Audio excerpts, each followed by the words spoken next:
오늘도 우리 사는 이야기 찾아주셔서 감사합니다. 사연자분이 보내주신 이야기 시작해볼게요. 안녕하세요. 저는 20대 중반 남자입니다. 저는 1년 전에 결혼해서 지금은 곧 첫 번째 결혼 기념일을 앞두고 있습니다. 조금은 이른 나이에 결혼했지만 후회하지 않고 저는 지금 너무 행복합니다. 아직 어린 나이라 주변의 친구들은 대부분 청춘을 즐기고 노느라 바쁩니다. 그래서 미혼인 친구들을 만날 땐 결혼에 관한 이야기를 거의 하지 않고 있습니다. 이해하기 어려울 테니까요. 그런데 결혼을 한 지 얼마 안 된 시점부터 같이 다니는 친구들 무리에서 모임을 가질 때 가끔 저를 빼기 시작했습니다. 조금 서운했지만 자기들끼리 몰래 만나는 것도 아니었고 솔직한 마음으로 저도 이해합니다. 기혼자가 미혼처럼 놀 순 없었으니까요. 다들 기혼인 제 입장을 이해해주기 때문이라고 생각했습니다. 어느 날 친구 무리 중에 진석이라는 친구가 있는데 그 친구가 저희 집 근처에 올 일이 있다며 저에게 만나자고 연락이 왔어요. 아내에게 말을 해놓고 저녁에 진석이와 한잔하러 갔습니다. 평소에도 톡은 주고받지만 얼굴을 마주한 게 오래간만이라 서로 근황도 주고받고 화기애애한 분위기였습니다. 그런데 진석이가 술이 한 잔 들어가자 조심스럽게 말을 꺼냈습니다. 나는 솔직히 네가 부럽다. 야, 당황스럽네. 갑자기 왜 그러냐? 애들이 너보고 뭐라 그래도 그건 네가 제대로 된 놈이라서 그런 거라고 생각해라. 애들이? 아니야. 애들 뭐라 안 그래. 괜찮아. 내가 결혼해서 서운해서 그런 거겠지. 지호야, 내가 솔직히 진짜 듣다가 못 견뎌서 너보고 만나자고 한 거야. 요즘 민기하는 꼬라지 보고 있자면 다들 불편해서 어쩔 줄을 모른다. 민기가 뭐라는 줄 아냐? 너보고 친구도 버린 가식적인 새끼래. 여자한테 저렇게 찌질하게 잡혀 살면서 뭔 결혼이 좋다는 마음에도 없는 소리하고 있다고. 나중에 자기는 저딴 식으로는 안 살 거라고 큰 소리 치더라. 그 자식이 요즘 너 빼고 자꾸 자리를 마련하는 것도 솔직히 애들 다 찜찜해. 그래서 톡방에 꼭 얘기하는 거고. 민기와 진석이와 저는 8명 같은 무리에 들어가 있습니다. 듣던 저는 어안이 벙벙했습니다. 제가 결혼을 했다는 이유만으로 그렇게까지 나쁘게 말하고 있을 줄은 꿈에도 생각을 못했습니다. 다행히 다른 친구들은 그렇게 생각하지 않는다는 말에 빈말일지 몰라도 조금 마음이 편했습니다. 그래도 민기를 나쁘게 생각하고 싶지는 않아서 진석이에게 좋게 말을 했습니다. 민기도 마음은 그렇지 않은데 서운해서 자꾸 그렇게 말을 하는 걸 거라고 이해한다고요. 그리고 그냥 둘이 마저 회포를 풀고 자리를 마무리했습니다. 집으로 돌아와 새벽 내내 잠을 이룰 수가 없었습니다. 그래도 서운한 마음은 덮어준 채 친구들과 잘 지내고 싶었어요. 그래서 대화에도 참여도 많이 하려고 했으며 모임을 주도해보기도 했습니다. 8명 다 함께 모이지는 못하고 몇 명씩 따로 만나곤 했습니다. 저랑 민기가 날짜도 맞은 적은 없어 얼굴을 보지는 못했고요. 그렇다고 톡방에서 서로 쌩간다거나 그런 건 아니었습니다. 대화도 곧잘 했으니까요. 그러나 제 결혼 생활 이야기를 친구들이 꺼낼 땐 민기는 꼭 귀신같이 대화에서 빠지고 잠수를 타곤 했습니다. 그러다가 언제 한번 친구들이 날짜가 다 같이 맞은 적이 있어요. 그런데 그날은 제가 아내와 함께 퇴근 후 처갓집에 가야 했습니다. 저 혼자만 빠지는 거라 너무 미안한 마음에 다음번 자리에선 제가 밥을 사겠다며 사과를 했습니다. 그리고 사정을 들은 친구들은 하나같이 선약이니 괜찮다며 잘 다녀오라며 양해를 해주었습니다. 지금 생각해보면 그때도 민기는 아무런 말이 없었네요. 그리고 모임이 있던 날 퇴근 후 아내와 함께 처갓댁에 들렸더니 어머님이 갑자기 허리를 다치셔서 병원에 모셔다 드리고 집으로 돌아오게 되었습니다.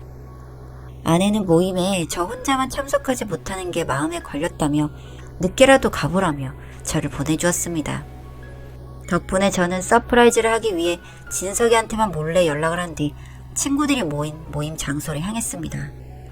다들 1차를 끝내고 2차, 3차로 옮긴 시간대쯤이라 근처에 사는 친구 집으로 모였더라고요. 어쨌든 모임을 잡을 때 번번이 흥을 깨곤 했으니 사과의 의미로 아버님이 주신 양주도 하나 싸들고 갔습니다. 그리고 안주로 하려고 치킨도 4마리쯤 튀겨서 갔습니다. 친구 집에 도착하니 타이밍 좋게 다들 흡연을 하러 집 밖에 나가 있는 상황이어서 비흡연자인 진석이만 저를 기다리다 문을 열어주었습니다. 제가 방에 숨어 있을 때 진석이가 제 이야기를 먼저 꺼내서 다들 제 이야기를 할 때 얼른 뛰어나가 친구들을 놀래킬 생각이었습니다. 저는 방으로 들어가 숨어 친구들을 기다렸고 친구들은 흡연을 마친 뒤 집으로 돌아왔습니다. 다들 손을 씻거나 화장실을 들락날락하며 분주하더니 시간이 흘러서야 자리에 모여들 앉았고 술자리가 재개됐습니다. 꽤 오랜 시간을 기다려서 슬슬 좀이 쑤시던 차에 궁금해서 문을 슬쩍 열어 몰래 친구들의 이야기를 들었습니다. 약속한 대로 진석이가 제 이야기를 꺼냈습니다. 아, 근데 지호가 못 와서 너무 아쉽네. 야, 기혼자 진짜 얼굴 보기 어렵다. 자식, 진짜 다음에 크게 쏘라고 해야겠네. 못 본 지 한참 됐네. 걔는 언제 볼 수 있냐 진짜. 좋겠다. 신혼 즐기네. 진짜 결혼생활 재밌나 보다. 등등. 다들 한마디씩 거들고 저도 뛰쳐나가려 할 때였습니다. 한참을 묵묵히 술을 퍼마시던 민기가 입을 열더니 속사포처럼 말을 쏟아내기 시작했습니다. 야, 좋긴 뭐가 좋아. 솔직히 반쯤은 연기 아니냐? 지호 그 새끼도 사실 벌써 결혼한 거 후회하는데 아닌 척할지 누가 아냐? 친구한테는 뭐 쥐뿔 관심도 없고 맨날 아내가 짜증나게. 나가려던 저는 멈칫했습니다. 문틈으로 진석이를 보니 당황하긴 했지만 제가 있다는 걸 밝힐 생각은 없는 듯 보였습니다. 진석이와 둘이 술을 먹을 때 진석이가 했던 말이 이거였구나 싶은 생각에 마저 듣기로 마음을 먹었습니다. 어떤 점이 서운하고 마음에 들지 않았는지 알아야 앞으로도 더 좋은 관계가 될 테니까요. 그러나 그 뒤로 이어진 민기의 말은 너무나도 충격적이었습니다.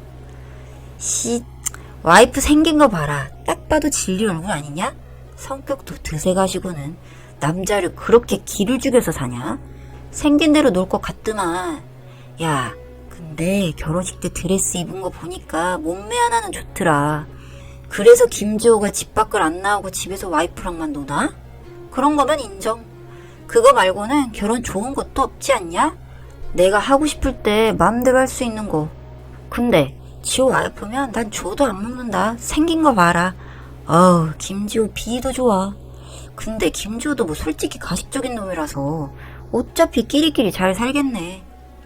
친구들도 모두 할 말을 잃고 민기를 바라보며 지금 뭔 소리라고 있냐고, 미쳤냐고, 적당히 하라며, 선 넘지 말라며 한마디씩 소리쳤지만 저는 이성을 잃었습니다.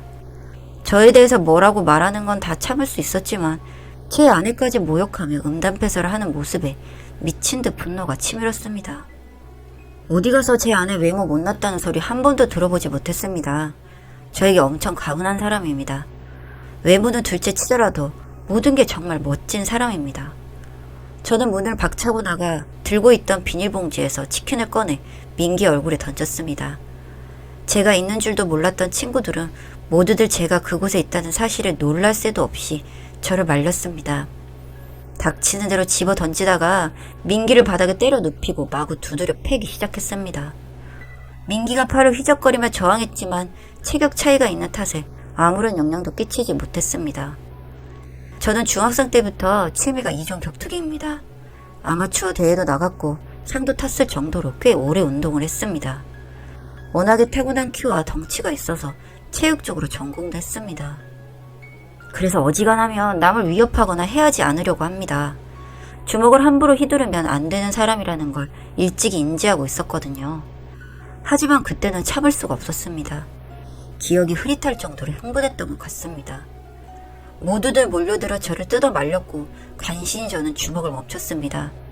정신을 차리니 제 주먹과 옷에는 피가 마구 튀어 있었습니다.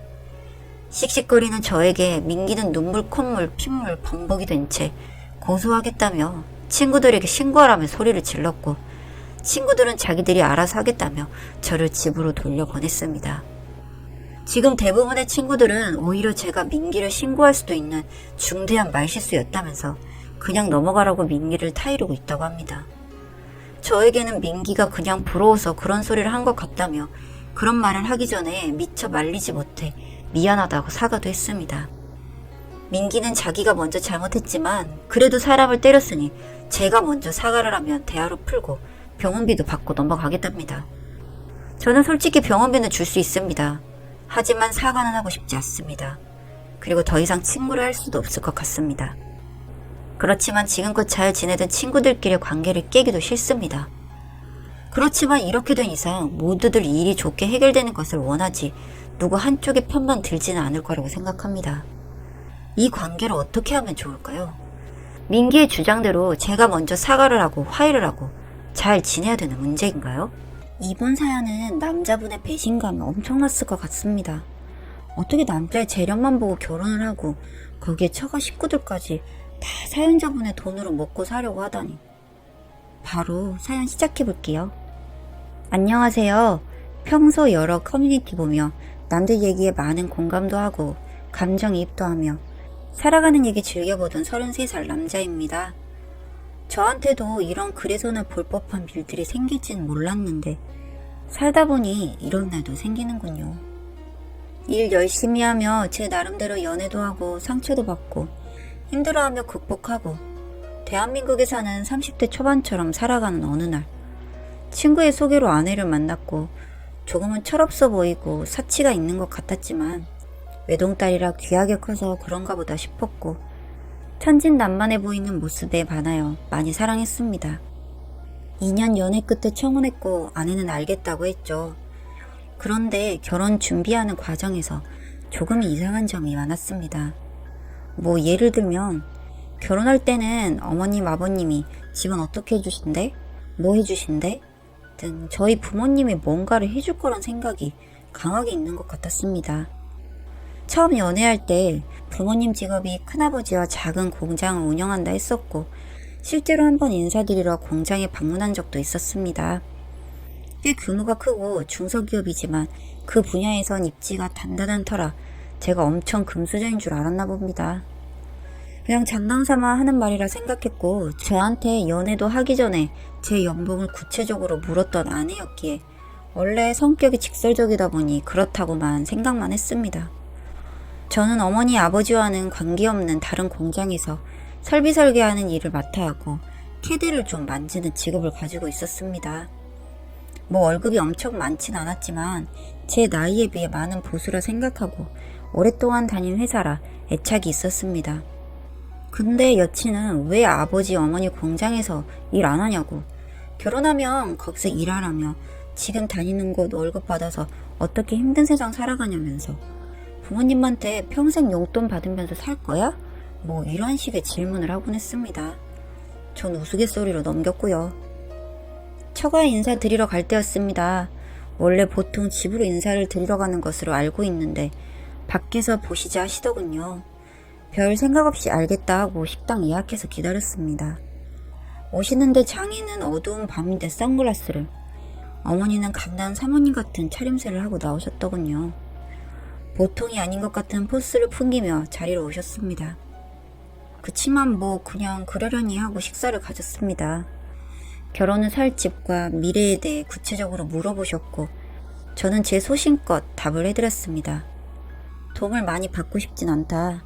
저도 모은 돈 있으니 소박하게 시작해서 점차 불려나가고 싶다 하니 생각이 멋지다며 그렇지만 부모님이 도와주실 수 있을 때 도움받으면 0에서 시작하는 것보다 커 나가는 속도가 확연히 다를 거라는 말씀을 하셨습니다. 그 말은 저도 공감은 했지만 속사정이 그게 아니라 이제 노후 준비 시작하신 부모님께 짐을 지어드리고 싶진 않았습니다. 저한테 남동생이 하나 있는데 워낙 사고를 치고 다니는 터라 부모님이 해결해 주신다고 몇 년 전까지 빗상환을 해주셨습니다. 이제는 정신 차렸는지 잠잠하긴 하지만 때문에 부모님은 노후 준비도 못하시고 이제서야 돈을 좀 모으고 계시는 상황이었습니다. 그때 굳이 동생 얘기를 하고 싶지 않아 하지 않았습니다. 지금 생각해보면 그 부분이 잘못했던 것 같습니다. 그런 부분에 대해서 짚고 넘어갔어야 했는데요. 결국 제가 모은 돈과 없는 돈 끌어모아 결혼자금 보태라고 삼촌 해주신 돈으로 결혼생활 시작했습니다. 아내는 모은 돈도 없었습니다. 500만원 있다고 하더군요. 처가에서는 나중에 차 한 대 사줄게 하는 사탕발림만 하시고요. 그래도 사랑하니 그냥 결혼했습니다. 뭐 살림하는 것이 마음에 들진 않았지만 그냥 경제적인 부분을 맡겼습니다. 그게 편했고 밖에서 일하면서 다 챙기기엔 저도 머리가 아팠고요.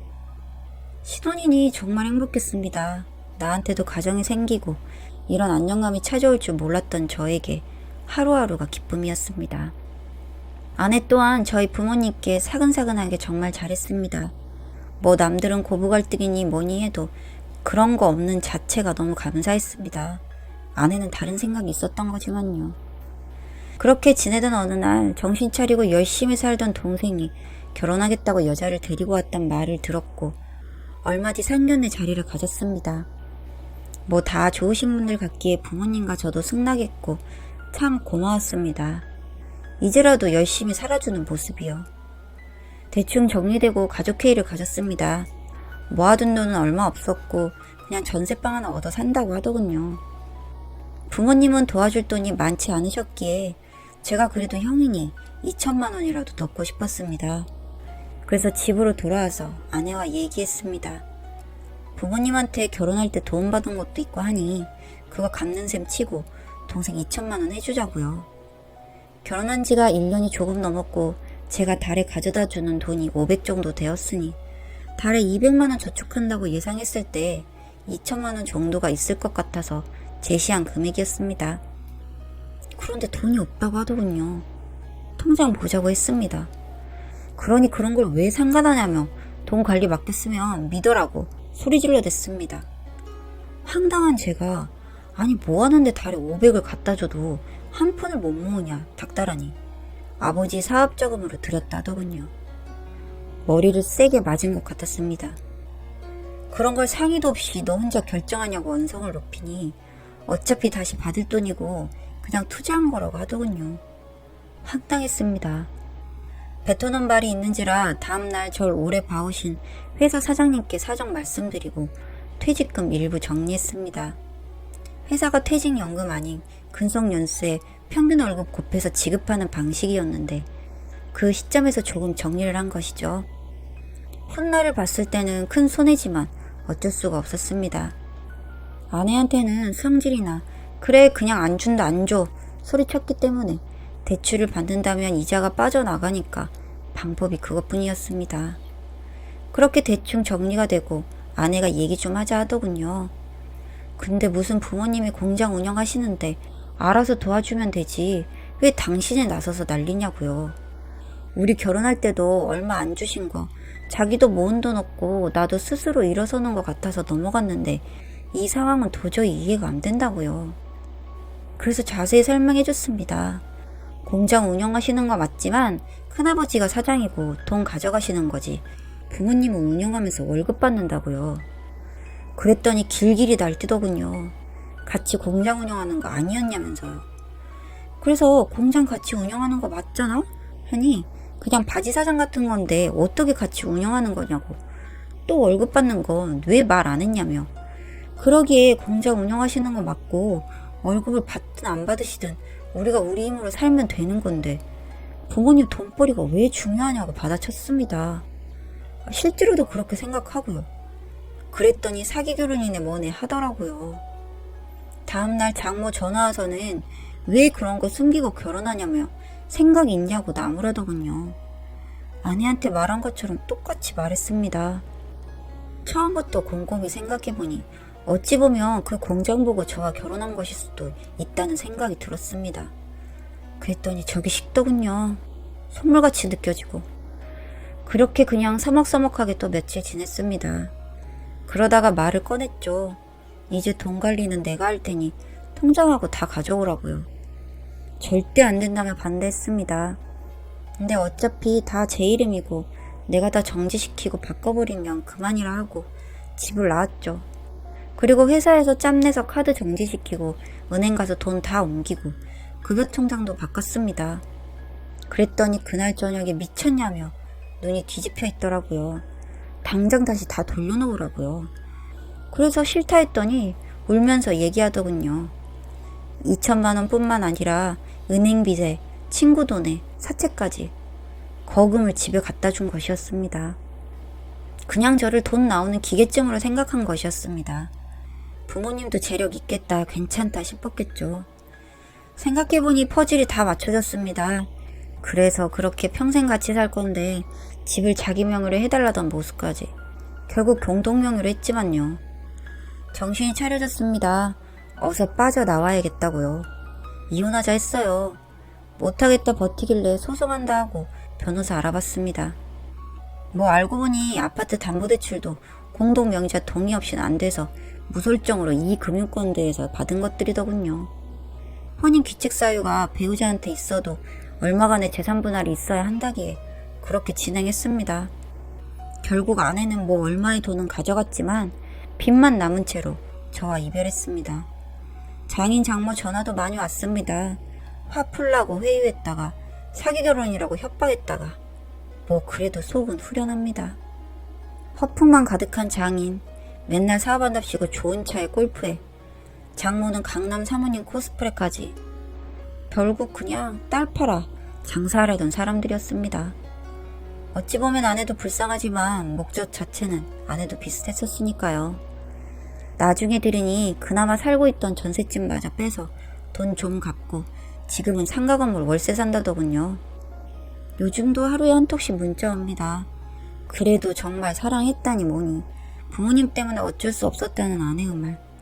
술 먹고 한 번씩 마음이 약해지긴 하지만 돌아갈 생각 전혀 없습니다. 그런 처갓집이 있는 한 제 인생이 제가 생각한 대로 될 것 같지가 않으니 말입니다.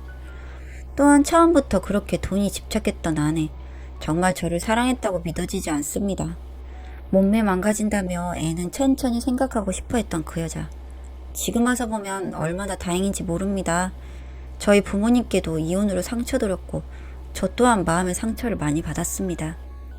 제 생각이 많이 썩어버린 건 줄은 모르겠으나 정말 사랑으로서 하는 결혼, 요즘은 정말 힘드나 봅니다. 글 읽어주셔서 감사합니다.